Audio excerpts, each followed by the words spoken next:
Hello and welcome to the latest episode of the Board Masters with me, Chris Mullins, and tonight I'm going to be diving into Rolling Heights, the newest game from AEG and designed by John D Clair, who obviously did Dead Reckoning, that I featured on the channel almost a year ago, I think it was, and still haven't got to the table, sadly. The shelf of opportunity is killing me at the minute, but it is scheduled for pretty soon. I think after Return to Dark Tower, which is buried behind there. But let's dive in and have a look. I love the art style on the box. I think that box is absolutely gorgeous. And this is the components for the little mini game come in. So you have this King Kong style meeple, and one player plays basically as King Kong, trying to destroy the city while the other players team up to defend it to stop him from destroying it. I guess as well they're the promo tiles, so these are the ones based on the other games designed by John D Clair for AEG. So I think Space Base, Dead Reckoning, Cubitos. I'm not sure what the other two are off the top of my head. And then I guess these are the promos for the waterfront properties. The solo rules, because there is a solo mode for the game. Designed by Josh Wood. I have to admit I'm not familiar with his work. So I don't know if that is a mark of quality or not, to be quite honest. That's my ignorance, so please educate me down below if you are familiar with his work.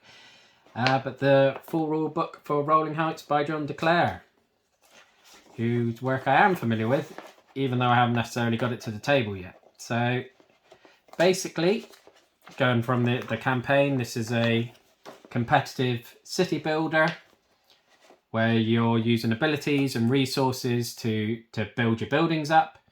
But with this pretty unique mechanic as far as I'm aware in terms of rolling the meeples, which is certainly not something that I have come across before. And basically when you roll them, if they're like stood up normally, then they're working hard, so you get double points. If they're lying down, then I think they're working steady, and I don't know, if they're sort of upside down somehow, they may be exhausted and not working. Don't quote me on that. Again, that was just from what I read on the campaign page. And then all the different colours of meeples will relate to all these different resources that you obviously would then earn depending on how hard they're working. And then you use those resources and your abilities to start building up your buildings. And it certainly looked, from the material that I saw around the campaign, these are your rolling boxes, which again, love the art style on those. They are very cool and very attractive that you roll the meeples in. Oh. Obviously, Dead Reckoning came with some great dice towers, so you can always get a good cardboard component from John D Clair Games, it seems. Got all these tremendous bag of different coloured resources that you use to build your buildings. So these are going to stack up and create your skyscrapers, which is going to give a great table presence, I think, when you're looking, certainly at the end game. Like, I guess kind of like Tinner's Trail, I love the end game with that, where everyone's got their mines and their steam pumps and all the other various bits with all the resources on and around it, and it just looks fantastic by the end game. And I think this is going to be very, very similar, where you're going to have these buildings and skyscrapers all over the map. This is the scoreboard. So yeah, 0 to 50. Again, I guess a reference. So yeah, obviously like the executive here, if they're standing up, then you get 4 money, 2 money if they're lying down. So depending on your rolls, that's very attractive as well. I like that. Depending on your rolls is going to dictate how successful you are with your resources. Just some big cubes there. Not sure what they're for. Obviously look like die, but no numbers on them. And these are the big bag of meeples that you're going to be rolling around. So again, lots of different colours in there that correspond with the resources because they obviously pair up. And then we have got these, the actual, I guess, buildings and things. Let's have a little look.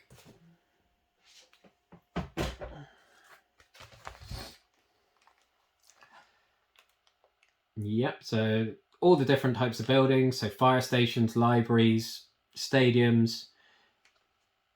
These squares are obviously going to dictate the type of resource and the number of resources, so it's going to be color coded and you build them up that way. Be interesting. I guess the numbers is probably going to be the sort of height of the buildings.